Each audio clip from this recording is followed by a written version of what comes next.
दुनिया के चौधरी बनने का शौक रखने वाले अमेरिका की दादागिरी एक बार फिर पश्चिम एशिया को बारूद के ढेर पर ले आई है। शांति का मसीहा बनने का ढोंग करने वाला व्हाइट हाउस इस समय खुद युद्ध की आग भड़काने में व्यस्त है।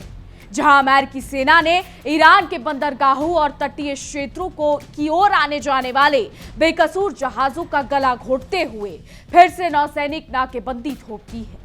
अमेरिका की यह नौसैनिक घेराबंदी केवल एक देश को रोकने की कोशिश नहीं है, बल्कि पूरे अंतरराष्ट्रीय समुद्री व्यापार को अपनी उंगलियों पर नचाने की एक बेहद खतरनाक और घिनौनी साजिश है। अपनी इसी हेकड़ी को दिखाते हुए पेंटागन के इशारों पर अमेरिकी लड़ाकू विमानों ने लगातार चौथे दिन ईरान के रणनीतिक ठिकानों पर ताबड़तोड़ हवाई हमले किए हैं, जिससे पूरे खाड़ी क्षेत्र में तनाव आसमान छू रहा है और युद्ध के बादल गहरा गए हैं। नमस्कार, विश्व युद्ध देख रहे हैं आप। मैं हूं आपके साथ इशिका त्यागी।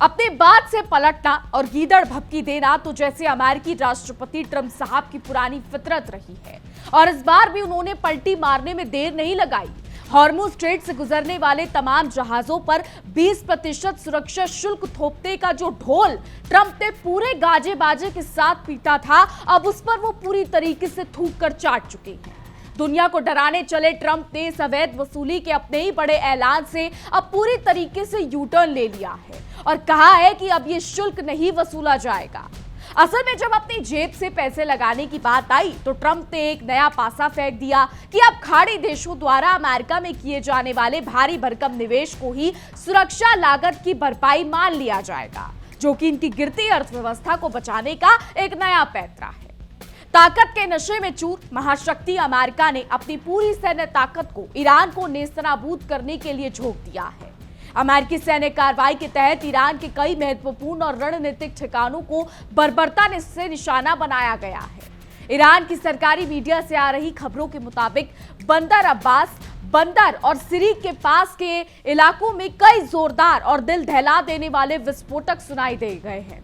बता दें, इस पूरे इलाके को जो है इन विस्फोटकों ने हिलाकर रख दिया है। यह अमेरिकी हमलों का लगातार चौथा दिन है जहां बिना किसी अंतरराष्ट्रीय कानून की परवाह किए अमेरिका खुलेआम दादागिरी पर उतारू है और अपनी मिसाइलों से तबाही की नई इबारत लिख रहा है। आपको बता दें, खाड़ी में अपनी चौधराहट को बरकरार रखने के लिए अमेरिकी सेंट्रल कमांड यानी सेंटकॉम ने जो आंकड़े जारी किए हैं वो उसकी खूनी साम्राज्यवादी सोच को साफ बयां करते हैं। सेंटकॉम के अनुसार ये बर्बर समुद्री नाकेबंदी पहले भी अप्रैल से जून के बीच जबरन लागू की गई थी और अब अपनी हार को छिपाने के लिए इसे दोबारा शुरू कर दिया गया है। अपनी सैन्य सनक दिखाते हुए सेंटकॉम ने शेखी बगारी है कि इस वक्त पूरे पश्चिम एशिया को दहलाने के लिए अमेरिकी नौसेना के 20 से अधिक आधुनिक युद्धपोत और सैकड़ों घातक सैन्य विमान तैनात किए जा चुके हैं, जो इस शांति प्रिय क्षेत्र को कभी भी शमशान में बदलने का दम रखते हैं।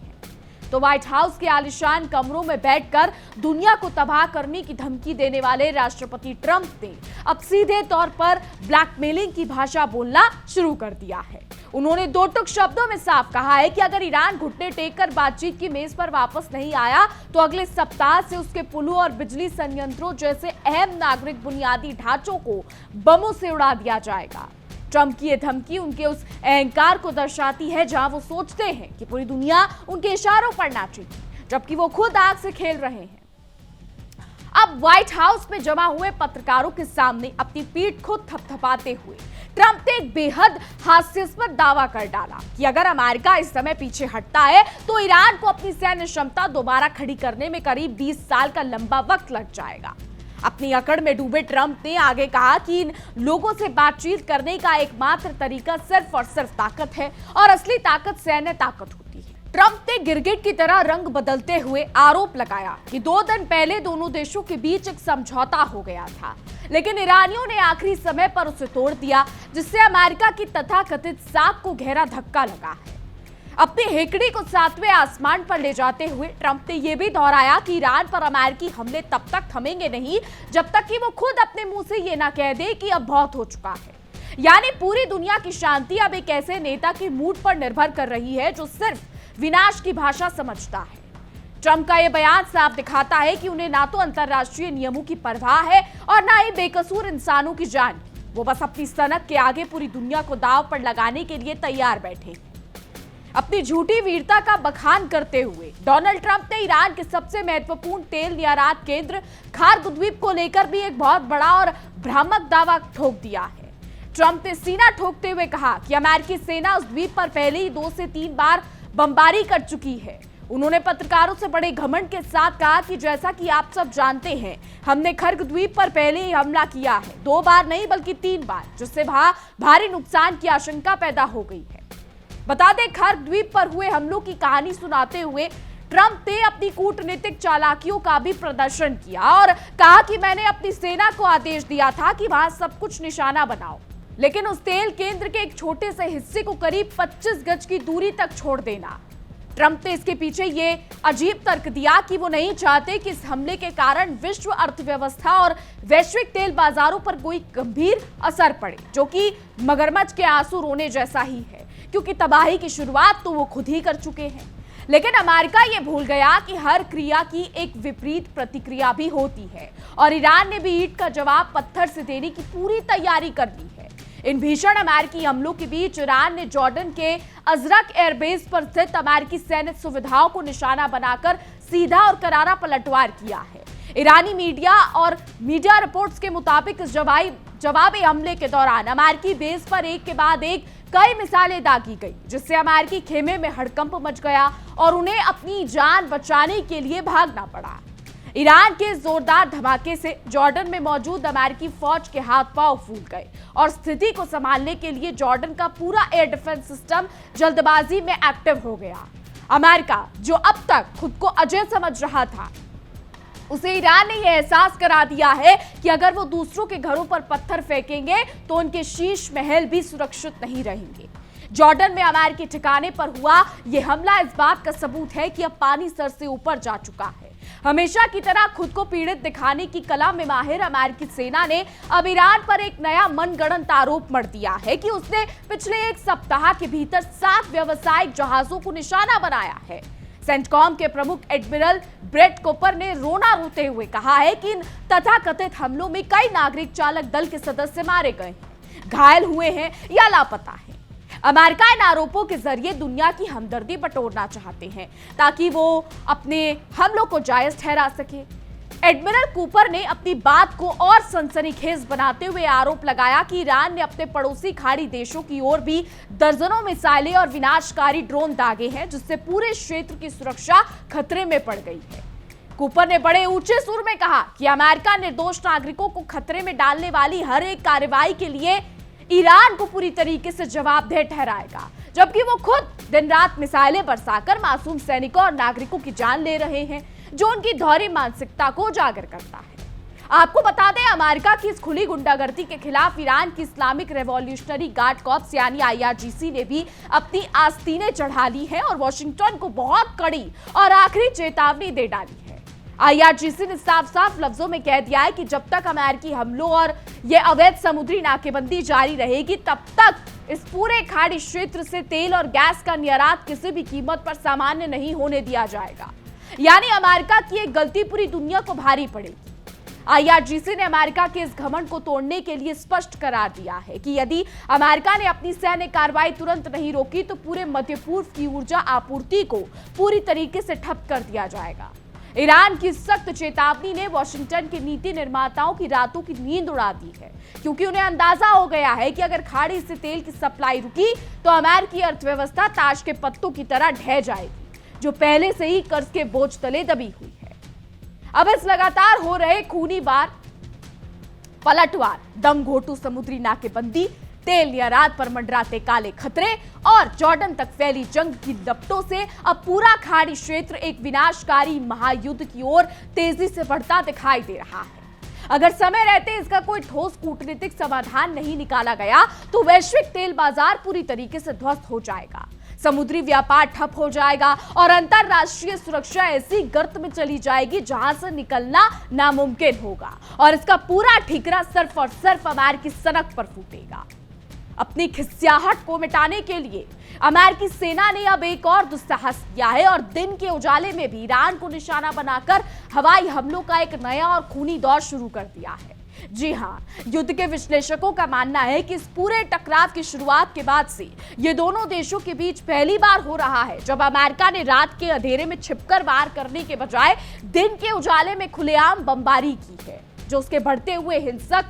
प्रदर्शन को साफ दिखाता है। अमेरिकी सेना की मध्य कमान यानी सेंटकॉम ने ऑनलाइन माध्यम से एक आधिकारिक बयान जारी कर दिन में किए गए इन विनाशकारी हमलों की शुरुआत की पुष्टि की है। अमेरिका अब इस युद्ध को किसी भी हद तक ले जाने पर उतर आया है, जहां से ना तो किसी अंतर्राष्ट्रीय अदालत का उसको खौफ है और ना ही वैश्विक जनमत का।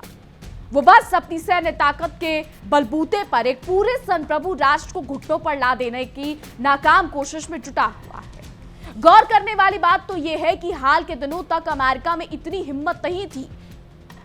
और उसने ईरान पर केवल रात के समय ही छिपकर हवाई हमले किए थे, लेकिन अपनी रणनीतिक विफलता को छुपाने के लिए अमेरिकी सेना की सेंट्रल कमांड ने अब नया बहाना बनाया है कि इन दिनों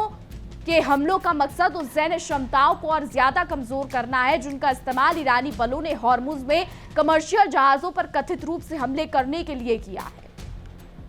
अमेरिका के ये ताजा और भीषण हमले एक ऐसे नाजुक समय में किए गए हैं जब ईरान और अमेरिका के बीच हुआ महत्वपूर्ण अंतरिम समझौता लगभग ठंडे बस्ते में जा चुका है और कूटनीति पूरी तरीके से दम तोड़ चुकी है। अमेरिका ने हमेशा की तरह समझौतों की धज्जियां उड़ाने की अपनी पुरानी परंपरा को कायम रखा है, जिससे ये साफ हो गया है कि शांति की बातें करना वॉशिंगटन के लिए सिर्फ एक मुखौटा है, जिसके पीछे उसका असली चेहरा सिर्फ और सिर्फ युद्ध है।